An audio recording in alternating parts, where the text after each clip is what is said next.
Hi,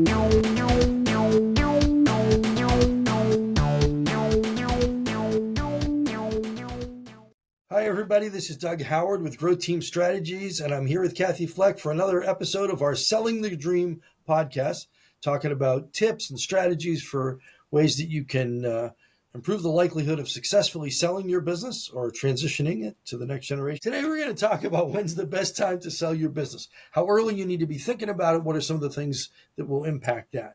So, Kathi, when you sold your business, how long before you sold it were you actually thinking about it? Well, I was thinking about it at the very beginning when I started the business because I just thought it would be neat to put all that effort and time into something and then be able to sell it. So to me, it was always part of my dream, but that's not the case for everybody. A lot of people wait until the very end and then they haven't really done any preparation for it. But I think I really started probably about 3 or 4 years before I put the business on the market to get an evaluation done and see what the business was worth and what I needed to do to prepare it for sale. So I was probably a little bit earlier than some, but it does take some time to be able to sell a business. Yeah.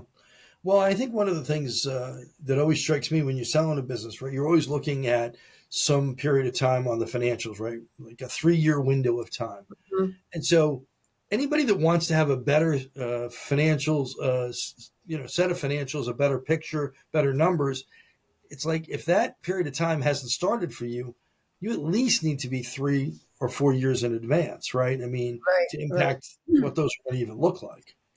That's true. And for mine, I had the valuation done in 2017, but they go back about 5 years. And so even if you go back to 2012, of course, we were coming out of a recession at that point, and my business wasn't anywhere near ready to sell. So when they take this accumulation of years to get to the EBITDA, it wasn't very strong. And so I needed to look at it again and wait a couple more years before I was able to put it on the market. Yeah. Well, and I think some people probably have those questions right now, right? As things are going on in the economy, how much do you think that plays into it or should play into it when someone says, like, should I wait for like the right moment from an economic standpoint, hitting those highs and lows and that kind of thing? Yeah, I don't know how much that makes a difference because when we were going through COVID, I was wondering if my business was even going to stay on the market. Little did I know that remodeling was going to be where everybody was going and everything was increasing. So Yeah. it's very difficult to tell how effective the economy is going to impact it. And I just know from a seminar that I went to some years ago, they said the best time to sell it is when you're ready. So if somebody's health is declining or they're deciding that they're getting towards retirement age or it's impacting their life somehow, that might be the best time for them to sell and not to worry about how the economy is playing out. Yeah. Yeah. And I think so much of this stuff is hard to predict, Mhm. and sometimes it can seem like this isn't a great time to sell or things will, get better. And then something else can happen, right? Right. Competition, or I know years ago, I used to do a lot of work in the gas station business, right? And someone would say, well, I don't want to quite sell yet. The economy's down, blah, blah, blah. And then a year later, someone would open a bigger gas station a block away. And all the value that had been in that business basically disappeared. They missed their opportunity. Yeah. Right? And I think that sometimes there is a small window, especially if somebody's expecting a family member or employee to buy the business. I think that can also impact when Yeah. they should sell it. When you actually get to putting the business on the market, because that's not a quick process either. I think sometimes people think about it like maybe putting a house on a market where you put it up, you show it a few times, you're going to get some offers. It doesn't quite go that way. What was your experience with that? And what would you say about time frame, as it relates to the actual selling process? Well, here we are in 2023, 24, and I think that the business sales are going a lot quicker than they were when I put it on the market because I put it on in April of 20, and we all know that we were smack in the middle of COVID or just getting started with COVID at that time. But when I was putting the business on the market, I was told it was about a 2-year time frame, and that's what it took me. It took me from April to April of 22 to sell the business. I was talking to some of the brokers recently, and they were saying that the time frame is shorter right now. So it can vary But who knows what might impact it. So, but it is a lengthy time frame, and you've got to find the right buyer. Or if you have to prepare your staff for buying the business, that might take some time as well. Yeah. It's Yeah, I not as think one of simple the as that. things when you get started, it's there's a certain amount of information you got to gather, right? It's got to get put into some Mhm. sort of a format that's going to be appealing to somebody. Then you're talking to presumably multiple potential buyers, and then they have to go through a process to determine they want to do it. A lot of times they have to get financed. So I think even a 9 to 12 month process would be pretty Right. quick from Hmm. start to finish, I would imagine. I think so too.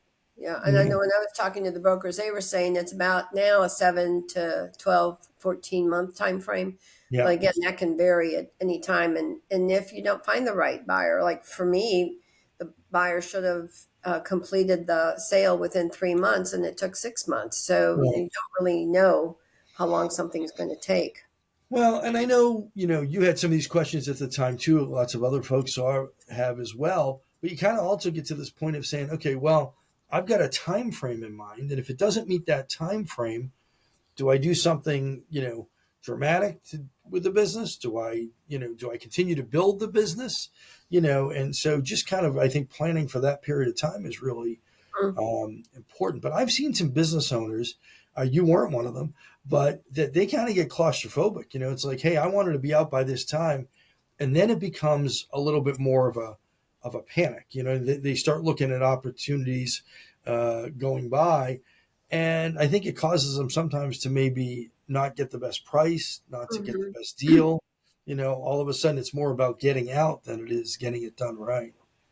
Well, I think that unknown is always out there. And I know for me, I had several meetings with people, potential buyers, either in person or over the phone. I got one letter of intent from some guys who just wanted to buy the business, and that was the first interaction with them. None of those worked out, and so it really is, you really have to find the right buyer as well, and who knows who that is. It's kind of like the dating game. The first person you go out with, you're probably not going to marry. You've got to really figure out who it is that you want to sell the business to, because you're also handing over your legacy, your client base, your staff, and you want that to be a good fit. Sure. Yeah.